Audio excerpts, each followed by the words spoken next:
दोस्तों, हम सबसे बड़ी गलती यह करते हैं कि अपने सपनों और अपने लक्ष्यों में भेद नहीं कर पाते।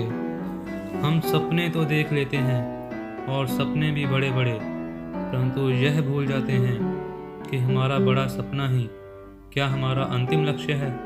यदि हाँ, तो बड़े लक्ष्य को प्राप्त करने में कभी कभी पूरा जीवन ही बीत जाता है और हम थक हार कर प्रयास करना ही बंद कर देते हैं और हमारे सपने अधूरे रह जाते हैं। एक सॉफ्टवेयर इंजीनियर के साथ कुछ ऐसी ही घटना घटी। गांव में उसके पास एक बहुत बड़ा खस्ता हाल बंगला था, जिसके चारों तरफ बहुत सारी ज़मीन खाली पड़ी हुई थी। वह इस ज़मीन पर खेतीबाड़ी और पशुपालन का कार्य आरंभ करना चाहता था। वह बंगले को नए सिरे से बनाकर ग्रामीण जीवन को अपनाना चाहता था। उसकी योजना एक लंबी अवधि की योजना थी। अगर सच कहें तो यह लक्ष्य नहीं बल्कि उसके जीवन का सपना था।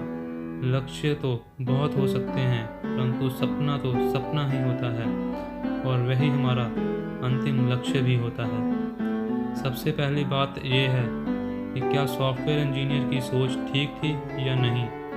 ऐसा लगता है कि वह ख्याली पुलाव पका रहा था। अपनी इंजीनियर जीवनचर्या को त्याग कर ग्रामीण जीवन में प्रवेश करना क्या इतना आसान था। ग्रामीण जीवन में तो हर रोज नई समस्याओं का सामना करना पड़ता है।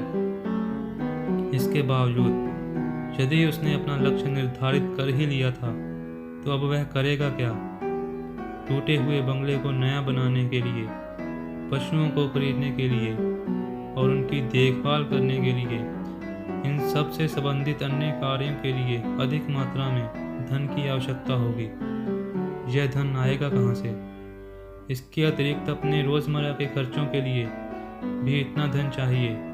उसे इतनी आय की आवश्यकता होगी जिससे वह सब प्रकार के खर्चों के बाद कुछ धन भविष्य के लिए भी एकत्र कर सके। कोई भी नया व्यवसाय आरंभ करने में समय लगता है और इस समय के दौरान भी धन की आवश्यकता होती है। अभी तक तो वह आराम की शहरी जिंदगी बसर कर रहा था। ग्रामीण जीवन का उसे अभ्यास नहीं था। एक गांव में रहने के लिए उसे हाई स्पीड इंटरनेट, आसानी से उपलब्ध स्वास्थ्य सेवाओं और अपने दोस्तों के साथ मिलकर मनोरंजन करने के अवसरों से भी हाथ धोना पड़ेगा।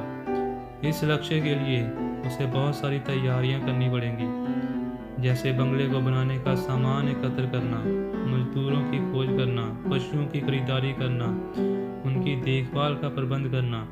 कहने को तो ग्रामीण जीवन आसान होता है, लेकिन वास्तविकता कुछ और ही है। कृषि उद्योग को संभालना एक अत्यंत कठिन काम है।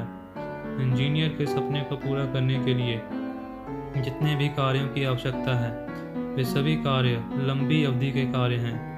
ऐसे कार्यों को पूरा करने के लिए लंबी कार्य योजना की आवश्यकता होती है। एक आम आदमी के लिए इतनी लंबी अवधि तक प्रतीक्षा करना कठिन हो जाता है। जब वह प्रतीक्षा करते करते थक जाता है तो हार कर अपने सपने का परित्याग कर देता है। बल्कि यह कहना उचित होगा कि उसे अपने सपनों को मजबूरन छोड़ना पड़ता है।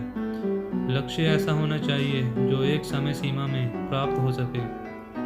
अपना सपना पूरा करने में इंजीनियर को जीवन के कई नए अनुभव प्राप्त हो सकते थे। उसी भांति अपने सपने पूरे करने में हमें भी नए नए अनुभव प्राप्त हो सकते हैं। हमारा सपना हमारे जीवन का लक्ष्य भी बन सकता है।